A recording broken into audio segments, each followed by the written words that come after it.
زما ډیرو معززو محترمو مسلمانانو ورونو، دا د رمضان مبارک د رحمتونو د برکتونو نه ډکه میاشت ده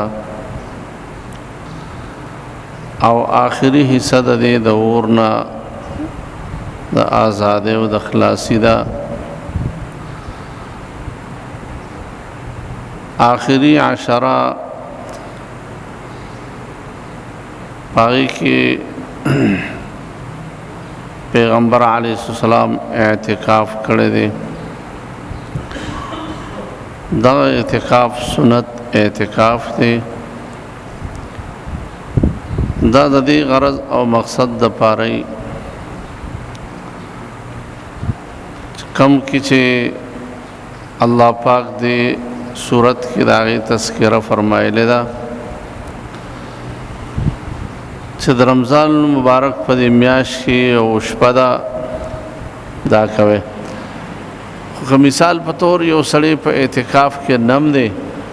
او کور کې هم دی، نو دا نه ده چې بس دې سره اعتکاف ولا شرط دی او بغیر د دې شرط چې کوم نه په بل ذریعه سره د ليلة القدر انسان ته نشي ملاوي دی یا عبادت پکور کې کینو ثواب ورته نه ملاوي. دا څه نه ده. اعتکاف د دې لپاره بهترین ذریعہ ده،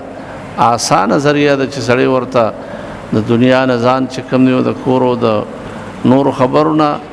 او د دنیا د غمونو نه ځان چې کوم دی دا کړي ډډې تکړي او اعتکاف کینو دا یو بهترین ذریعہ ده. خو که مثال په تور سړی په کور کې هم ناست نو د شپې صرف خوبونه کیږي، سکار روزگار نه کیږي، نه تعلیم حاصلې سړی په دغه وخت کې نه بل سکار کوي. نو که په کور کې رونه کی نو د دغه عبادت چې اعتکاف ولا تکم د ليلة القدر په شپې باندې کم اجر ملاويږي هغه تاسو ملاويږي په کور کې، په بیٹک کې، په اجره کې، په کور کې او د الله پاک عبادت باندې ولاړې او دا شپرونه او دا موز باندې ولاړې ذکر کې تلاوت کې ہر قسم عبادت چکے اقا اجر و ثواب چکم اعتکاف والا ليلة القدر ملاوی گا و تا تا پکور کی هم ملاوی گی. نو کسوک پا اعتکاف کے نمی دا مجبوری دا وجر نہیں ناس نو آگا دی پکور کی دا دیش پینا او دا غنا دا عبادت نزان مخی دی چکم دی عبادت کئی اللہ دی مونٹورو تا چکم دی دا ہمیشہ دا پار دا عبادت کولو توفیق را نصیب کیو، خصوصاً رمضان مبارک کیو در ليلة القدر په دې شپه باندې د عبادت کولو د ټول شپې چې کوم دی توفیق الله